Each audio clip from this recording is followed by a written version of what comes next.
C'était un matin d'automne frais, et Antoine Dubois était déjà en retard. Sa vieille berline tout sautait et cahotait sur les routes inégales de leur petite ville, tandis que Manon, âgée de 8 ans, assise à l'arrière, fredonnait un air.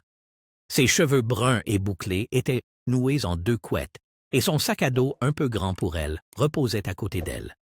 Elle grignotait un sandwich à la pâte à tartiner au chocolat et aux noisettes légèrement écrasées qu'Antoine avait préparé à la hâte dans la précipitation matinale. Antoine regarda dans le rétroviseur et une vague de tendresse l'envahit en voyant sa petite fille.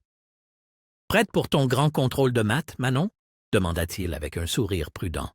Manon hocha la tête avec assurance et dit en souriant que Madame Leclerc trouvait qu'elle était très douée avec les fractions. « Moi, j'ai déjà du mal avec les factures, alors tu es bien plus avancé que moi, » plaisanta Antoine, bien que ses soucis financiers ne cessaient de le tarauder. Il cumulait 2 emplois à temps partiel au petit bistrot du coin et acceptait parfois des petits boulots, mais l'argent venait toujours à manquer. Le radiateur de l'appartement avait besoin d'être changé, les semelles des baskets de Manon étaient trouées, et la voiture menaçait de rendre l'âme à tout moment. Alors qu'ils atteignaient la route principale, Antoine aperçut une berline noire sur le bord de la route, ses feux de détresse clignotant. Une femme se tenait à côté, faisant les 100 pas nerveusement, son téléphone serré dans la main.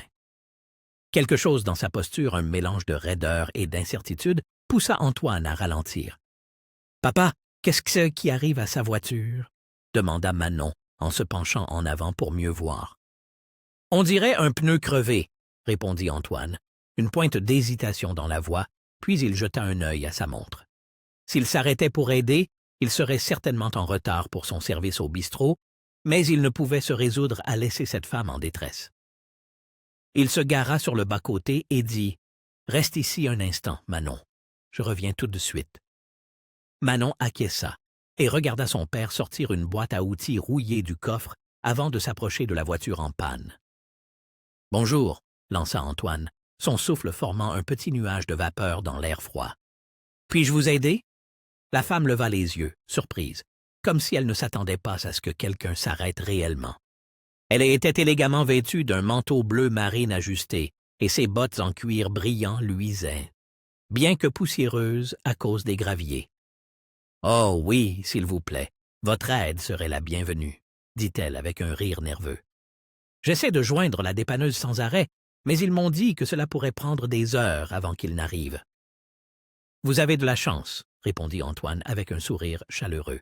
« Je ne suis pas dépanneur, mais je sais comment changer une roue. » La femme parut visiblement soulagée. « Merci beaucoup. Je suis vraiment pressé pour un rendez-vous important, et je n'ai aucune idée de comment m'y prendre, » dit-elle sincèrement. « Je m'appelle Antoine, » se présenta-t-il, ajoutant que ce n'était pas la première fois qu'il voyait une voiture en panne sur le bord de la route. « Claire, » répondit la femme en lui serrant fermement la main, bien qu'une pointe d'inquiétude persistât sur son visage. Elle n'avait pas l'habitude de dépendre d'inconnus, mais elle n'avait guère le choix cette fois-ci. Antoine s'accroupit à côté de la voiture pour examiner la roue. « Eh bien, celle-ci est vraiment à plat, » constata-t-il, puis demanda. « Vous avez une roue de secours? » Claire désigna le coffre d'un geste hésitant et avoua qu'elle n'avait aucune idée de comment la sortir de là.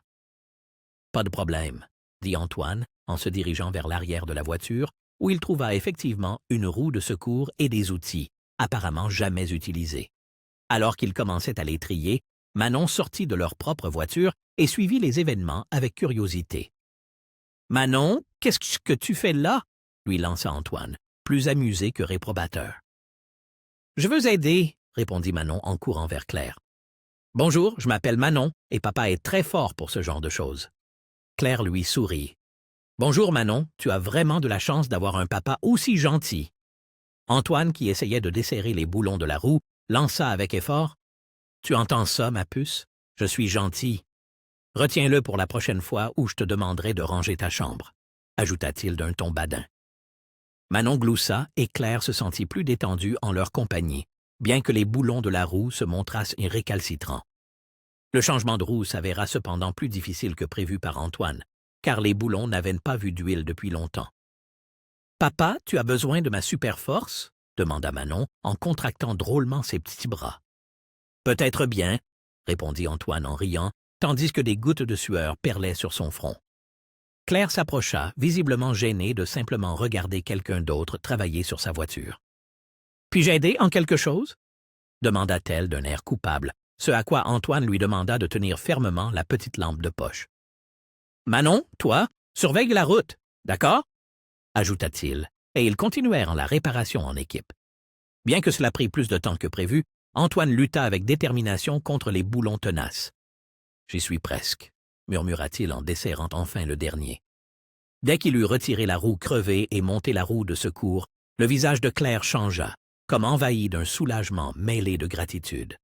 « Je n'arrive pas à croire à quel point vous avez sauvé ma journée, » dit-elle doucement, tandis qu'Antoine serrait déjà les boulons. « Allons donc, j'ai simplement fait ce que j'espérerais que quelqu'un fasse pour moi dans une situation similaire, » répondit-il simplement. Il ne remarqua pas que le regard de Claire s'attardait sur lui, empreint d'une admiration mêlée d'intérêt. « Presque fini, » dit Antoine en serrant le dernier boulon, mais il ajouta qu'elle devrait tout de même la faire vérifier dans un garage. La réparation n'était pas encore tout à fait terminée, mais aucun d'eux ne se doutait de l'énorme changement que ce simple acte de bonté apporterait dans leur vie. Antoine se releva finalement, satisfait, et secoua fermement la roue de secours pour s'assurer qu'elle était bien en place. « Ça ira pour l'instant, mais faites-la vérifier chez un garagiste dès que possible, » suggéra-t-il. Claire hocha la tête avec gratitude en lui rendant la lampe. « Je ne sais pas ce que je serais devenue sans vous, » dit-elle sincèrement. Antoine retourna au volant et, alors qu'il démarrait le moteur, Manon le regarda. « Papa, pourquoi tu n'as pas accepté son argent? On aurait pu acheter un chocolat chaud, » suggéra-t-elle, les yeux brillants. Antoine croisa son regard dans le rétroviseur, puis expliqua doucement que parfois, les gens ont besoin de gentillesse, pas d'argent. « Et ça fait du bien d'aider quelqu'un sans rien attendre en retour, » ajouta-t-il. Manon hocha la tête, pensive. « Alors, tu es comme les super-héros. » Antoine rit, bien qu'intérieurement, la comparaison l'eût touché. Puis, ils continuèrent dans leur route tranquillement vers l'école de Manon, sans autre aventure. Antoine, cependant, ne parvenait pas à chasser cette rencontre de son esprit, car il y avait quelque chose dans le regard de Claire reconnaissant, et pourtant songeur. Pendant ce temps, Claire resta assise dans sa propre voiture un moment avant de démarrer le moteur. Elle savait qu'elle avait des rendez-vous importants, et son téléphone vibrait déjà constamment de rappels, mais elle ne pouvait se défaire de cette pensée. Elle glissa dans son sac le petit bout de papier où était inscrit le numéro d'Antoine et sourit en repensant au comportement direct et modeste de l'homme. Ce n'était pas seulement son aide qui l'avait touché, mais aussi la patience et l'humour avec lesquels il avait abordé la situation. Claire, habituée à résoudre tous les problèmes avec de l'argent, rencontrait pour la première fois une véritable abnégation, de surcroît de la part de quelqu'un qui avait visiblement ses propres difficultés. Cela faisait longtemps qu'elle n'avait pas pensé à autre chose qu'aux échéances et aux accords commerciaux. En s'éloignant lentement du bord de la route, elle décida de conserver le numéro d'Antoine. Elle ne savait pas quand ni comment, mais elle sentait qu'elle en aurait encore besoin. Dans les semaines qui suivirent, Antoine reprit sa routine habituelle. Travail, factures et l'éducation de Manon occupaient tout son temps. Un jour cependant, après avoir couché Manon, son téléphone sonna de manière inattendue. « Allô, Antoine Dubois à l'appareil, » dit-il d'une voix légèrement hésitante. « Bonjour Antoine, c'est Claire. Vous vous souvenez, vous m'avez aidé avec ma roue crevée il y a quelques semaines ?» entendit-il à l'autre bout du fil. Antoine se redressa, surpris. « Bonjour, oui, bien sûr que je me souviens. Tout va bien avec votre roue de secours ?» s'enquit-il. « Oui, tout va bien, mais ce n'est pas pour ça que je vous appelle, » répondit Claire, une légère nervosité perceptible dans sa voix.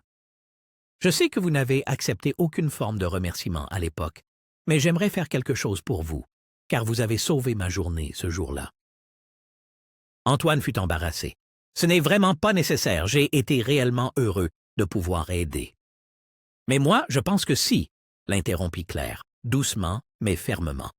Elle avoua avoir beaucoup réfléchi depuis ce jour-là, car elle avait vu à quel point Antoine travaillait dur, surtout pour Manon.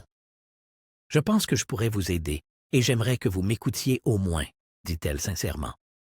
Antoine demanda, incrédule, « Mais en quoi pourriez-vous m'aider? » Claire révéla qu'elle dirigeait plusieurs entreprises et qu'elle pouvait lui offrir une opportunité qui pourrait peut-être faciliter la vie d'Antoine. Antoine resta silencieux quelques secondes, jetant un regard aux factures, qui s'empilaient sur le petit bureau dans le salon. Il se souvint de la demande de Manon pour de nouvelles fournitures de dessin et sentit qu'il n'avait rien à perdre à écouter Claire. « D'accord, je vous écoute, » dit-il finalement. Claire parut audiblement soulagée. « Super, êtes-vous libre samedi? » Ils convinrent de se rencontrer dans un café tranquille de la petite ville, un endroit qui leur convenait à tous les deux. Antoine raccrocha le téléphone et s'assit sur le canapé, avec des sentiments mitigés, se demandant quelle proposition la femme allait lui faire. Samedi, Antoine arriva au café avec 10 minutes d'avance. Il n'avait pas de vêtements vraiment élégants, mais il avait repassé sa meilleure chemise et soigneusement nettoyé ses chaussures. Peu de temps après, Claire apparut également, dans une tenue simple mais raffinée, qui semblait beaucoup plus accessible que ce fameux manteau bleu marine. Antoine la salua avec un sourire chaleureux. « Je vous suis reconnaissante d'être venue, » dit Claire, et Antoine se leva pour lui serrer la main. « Bien sûr, » répondit-il, puis se rassit, une légère curiosité dans le regard. « J'avoue que je suis curieux de savoir ce que vous avez en tête. » Dès qu'ils furent installés, Claire alla droit au but. « Je ne vais pas tourner autour du pot. Je voudrais vous offrir un poste dans l'une de mes entreprises. » Antoine cligna des yeux, surpris. « Pardon? Un poste? Je ne pense pas être qualifié pour cela. » Claire leva la main, lui indiquant de la laisser finir. « Vous avez dit que vous aimiez bricoler, et il est évident que vous vous y connaissez en travaux de réparation. De plus, vous semblez digne de confiance, et l'une de mes plus petites sociétés s'occupe d'immobilier, principalement des appartements en location. Je cherche quelqu'un qui pourrait s'occuper des tâches d'entretien et de réparation. Ce n'est pas un travail très chic, mais il est stable et sûr, et il s'accompagne de divers avantages sociaux. » Antoine resta sans voix. « Claire, c'est incroyable, mais êtes-vous sûre de vouloir cela? » Claire sortit une enveloppe de son sac et la poussa doucement vers Antoine sur la table. « Ceci est aussi pour vous. Considérez cela comme une prime à la signature ou juste un petit remerciement pour votre aide l'autre fois. » Antoine ouvrit l'enveloppe avec hésitation et y trouva un chèque de 10 000 €. Sa gorge se noua. « Claire, je ne peux pas accepter ça. »« Mais si, » répondit-elle fermement. « Voyez cela comme un investissement dans quelqu'un qui mérite une nouvelle chance. Vous m'avez donné de votre temps et de votre gentillesse sans rien attendre en retour. Maintenant, laissez-moi vous rendre l'appareil. » Les doigts d'Antoine reposaient sur l'enveloppe contenant le chèque, tandis qu'il restait assis, presque paralysé, à la table du café. Il ne pouvait se résoudre à repousser l'enveloppe vers Claire, mais l'accepter semblait aussi terriblement impossible. « Claire, » dit finalement Antoine d'une voix basse mais ferme, « je ne sais vraiment pas quoi dire. Personne n'a jamais fait quelque chose comme ça pour moi. »« Vous n'avez rien besoin de dire, » répondit Claire avec un sourire chaleureux et sincère. « Réfléchissez-y simplement. Je sais que c'est beaucoup d'un coup, mais je ne vous offre pas la charité, mais une opportunité. Une opportunité dans laquelle je crois que vous pouvez réussir. » Antoine hocha lentement la tête, tandis que 1000 pensées tourbillonnaient dans son esprit. « Ce n'est pas que je n'apprécie pas ce que vous faites, » dit-il prudemment. « Je suis plus reconnaissant que je ne pourrais jamais l'exprimer. C'est juste que j'ai peur de ne pas être assez préparé. Je n'ai jamais travaillé dans la gestion immobilière. J'ai plutôt fait des petites réparations occasionnelles. Et si j'échoue? » « Vous n'échouerez pas, » déclara Claire avec assurance. « Je vois quel genre de personne vous êtes. Quelqu'un qui se présente et travaille même quand la situation est difficile. Je ne demande rien de plus. De plus, je vous aiderai pour toute la formation nécessaire. » Antoine jeta un coup d'œil vers la fenêtre. Dehors, un couple promenant un chien passait justement. Il pensa à Manon, à ses besoins grandissants, et aux factures à la maison qui le tenaient presque éveillé la nuit. Une lueur d'espoir qu'il n'avait pas vue depuis longtemps s'offrait à lui, mais elle était enveloppée d'incertitude. « Je vais essayer, » dit-il finalement, doucement, mais avec détermination. « Je ne sais pas si ça marchera, mais je ferai de mon mieux. » « C'est tout ce que je peux demander, » sourit Claire, visiblement soulagée. « Merci, Antoine. » L'heure suivante, ils discutèrent des détails. Il s'avéra que le nouveau travail commencerait dans 2 semaines, ce qui laissait à Antoine le temps d'arranger ses horaires au bistrot et de se préparer au changement. Claire expliqua que la plupart des propriétés n'étaient pas très éloignées et que le poste incluait une assurance maladie, quelque chose qu'Antoine n'avait pas eu depuis longtemps. Au moment de se séparer, une joie prudente commençait à naître en Antoine. Il ne croyait pas tout à fait que la vie puisse prendre un tournant aussi soudain, mais il essayait d'être optimiste. Il glissa prudemment l'enveloppe dans la poche de sa veste, sachant bien que cet argent pourrait l'aider à payer ses factures et qu'il en resterait peut-être même pour les fournitures de dessin de Manon. Ce soir-là, alors qu'il aidait Manon à faire ses devoirs à leur petite table de cuisine, une détermination tranquille naquit en Antoine. « Devine quoi, Manon, » dit-il en souriant, « papa va avoir un nouveau travail. » Manon leva les yeux vers lui, curieuse. « Vraiment? Quel genre de travail? »« Un meilleur travail qui nous aidera beaucoup, » répondit-il. « Alors, les soirées pizza du vendredi vont revenir? » demanda la petite fille, le visage rayonnant. Antoine rit et ébouriffa les cheveux de Manon. « Je crois bien que oui. » 2 semaines plus tard, Antoine commença son nouveau travail. Dans le tourbillon des premiers jours, il apprit énormément. Il réparait des robinets qui fuyaient, rebouchait des trous dans les murs, écoutait les plaintes des locataires. Parfois, il doutait, sentant que la tâche était trop lourde pour lui, mais il se souvenait toujours de la confiance de Claire et du regard plein d'espoir de Manon. Claire passait régulièrement pour voir si tout allait bien et s'adressait toujours à Antoine avec des mots calmes et encourageants. « Alors, comment ça va? » demanda-t-elle un jour, alors qu'Antoine installait une nouvelle lampe. « Mieux que ce à quoi je m'attendais, » admit Antoine en s'essuyant les mains. « C'est un travail difficile, mais c'est une bonne sensation de se sentir vraiment utile. »« Vous vous en sortez très bien, » répondit Claire. « Les locataires vous complimentent déjà sur votre rapidité à réagir. » Et Antoine, pour la première fois de sa vie, ressentit une véritable fierté pour son travail. Son salaire suffisait à faciliter un peu le quotidien, et grâce aux avantages sociaux, il était moins anxieux. Grâce au chèque de 10 000 €, il avait pu rattraper son retard, faire réparer le chauffage de l'appartement et acheter de nouvelles chaussures et des fournitures de dessin à Manon. Il eut même assez d'argent pour emmener la petite fille au zoo, ce dont Manon parlait avec enthousiasme tous les soirs. Un soir, alors qu'Antoine réparait la cuisinière en panne d'un locataire, il reçut un message de Claire sur son téléphone. « Je voulais juste te dire que tu as apporté un changement plus grand que tu ne le penses. Je suis fier de toi. Claire. » Antoine sourit, le cœur empli de gratitude. Il ne pouvait pas exprimer exactement ce qu'il ressentait, mais il était certain que Claire avait radicalement changé sa vie. Plus important encore, elle lui avait redonné confiance en lui. Alors qu'il rangeait ses outils et rentrait chez lui, il se souvint de ce fameux matin d'automne où il s'était arrêté pour aider sur le bord de la route. Cela avait semblé n'être qu'un petit service à l'époque, mais en réalité, quelque chose de beaucoup plus grand avait commencé, qui avait changé leur avenir à tous les deux. Et Antoine, pour la première fois, ne trouvait pas le lendemain effrayant. Il était plutôt rempli d'un nouvel espoir. Quelques mois s'étaient écoulés, et la vie d'Antoine avait pris une direction à laquelle il n'aurait jamais pensé. L'opportunité d'emploi offerte par Claire était devenue plus qu'un simple travail. Elle avait créé une base stable sur laquelle Antoine pouvait commencer à bâtir une nouvelle vie. Chaque jour, sa confiance en lui grandissait, et il était heureux de savoir qu'il offrait un soutien solide à Manon. Bien sûr, il y eut des moments difficiles. Il arrivait qu'un chauffe-eau fuit chez quelqu'un, ou qu'un locataire l'appelle en pleine nuit, désespéré, mais Antoine se souvenait toujours de ce qu'il avait mené là. Un simple geste de bonté sincère par un frais matin d'automne. Claire continuait d'être présente dans sa vie, mais jamais de manière intrusive.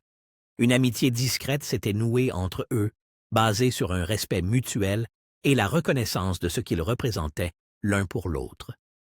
Parfois, elle passait à l'improviste dans l'une des propriétés pour voir si tout allait bien, et avec quelques mots encourageants ou des conseils utiles, elle facilitait toujours le travail d'Antoine. Un après-midi, alors qu'Antoine repeignait un appartement récemment vidé, son téléphone sonna de nouveau. C'était encore Claire, mais cette fois, elle n'appelait pas au sujet du travail. « Pourrions-nous nous voir ce week-end pour un café? »« J'ai une idée dont j'aimerais discuter avec toi, » dit-elle. Antoine ne fut pas surpris par la demande, mais il devint curieux et accepta. Ils convinrent de se retrouver le samedi matin dans ce même café où, autrefois, toute sa vie avait pris un tournant. Antoine arriva en avance, commanda un café et s'assit à une table tranquille dans un coin. Quand Claire arriva, elle le salua avec son sourire chaleureux habituel, mais il y avait dans son regard une sorte d'excitation qui attira immédiatement l'attention d'Antoine. « Merci d'être venu, » dit-elle en posant son sac. « Je réfléchis à quelque chose depuis un certain temps, et j'aimerais avoir ton avis. » Antoine se pencha en arrière sur sa chaise et prit une gorgée de son café. « Je t'écoute avec curiosité. » Claire joignit les mains sur la table et continua d'un ton plus sérieux. « J'ai été très impressionné par ce que j'ai vu de toi au travail. Non seulement tu accomplis les tâches, mais tu les fais avec cœur et âme. Et les locataires ont remarqué à quel point tu te soucies d'eux. Il est rare que quelqu'un soit aussi attentif, et cela m'a fait réfléchir. » Antoine rougit légèrement. « Je ne fais que mon travail, il n'y a rien de spécial là-dedans. »« Mais si, c'est si spécial, » l'interrompit Claire. « J'ai pensé, et si tu faisais plus que cela, non pas en tant qu'employé, mais en tant que partenaire. » Les yeux d'Antoine s'écarquillèrent. « Partenaire ?» Claire hocha la tête. « Oui, je voudrais étendre mes activités immobilières, peut-être acheter d'autres appartements, mais je ne veux pas le faire seul. J'ai besoin de quelqu'un en qui je peux avoir confiance, qui connaît parfaitement tous les aspects du travail et qui sait combien il est important de traiter les gens avec respect.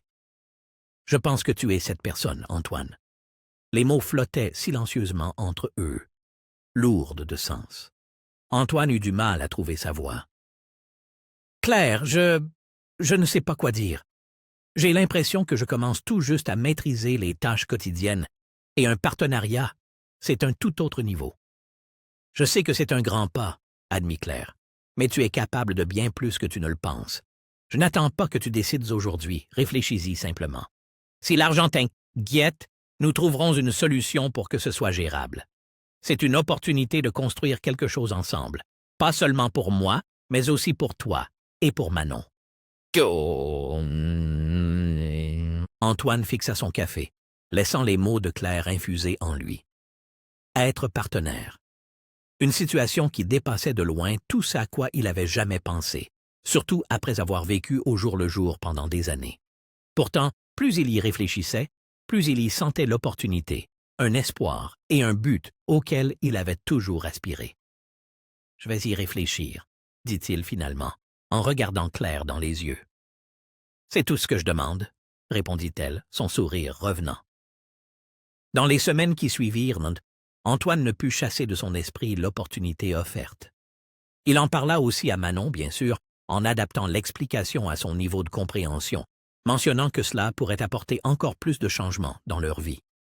« Alors peut-être qu'on pourra déménager dans un appartement plus grand plus tard? » Les yeux de Manon brillèrent.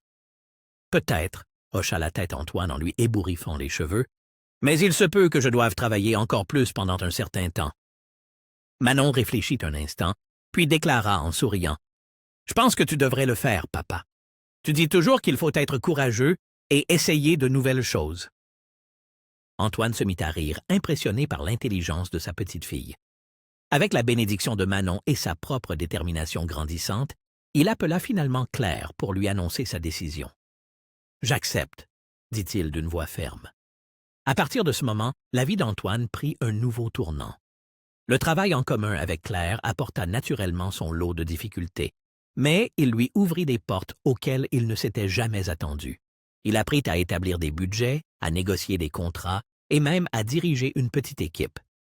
Alors que les mois se transformaient en années, la vie antérieure d'Antoine, celle où, père célibataire et solitaire, il luttait pour survivre au quotidien, commença à se muer en une skier. Une histoire de persévérance et de développement. Le partenariat prospéra et Antoine déménagea avec Manon dans un appartement plus confortable, mais toujours modeste, plus près de l'école. Un jour, alors qu'il accompagnait Manon à l'arrêt de bus, la petite fille demanda « Tu penses que tu aurais rencontré Claire si sa voiture n'était pas tombée en panne ce jour d'automne? » Antoine sourit et regarda Manon. « Probablement pas. C'est étrange comme les choses se passent parfois, n'est-ce pas? » Manon hocha la tête, pensive. « Comme tu le dis toujours, un acte de gentillesse peut tout changer. » Antoine serra la main de sa fille, le cœur débordant d'amour. En effet, ma chérie, c'est exactement ça. Lorsque le bus s'éloigna, Antoine resta encore un moment sur le trottoir, le regardant disparaître au tournant. Il repensa à ce fameux matin d'automne et à cette crevaison qui avait tout déclenché. Il était surprenant de voir comment la vie des gens s'entrecroisait et comment un seul acte pouvait entraîner des changements que personne n'avait prévus. À cet instant, Antoine ressentit quelque chose qu'il n'avait pas éprouvé depuis des années, un contentement absolu. La vie était peut-être pleine de luttes, mais il savait maintenant que même des situations les plus inattendues pouvaient naître quelque chose de merveilleux.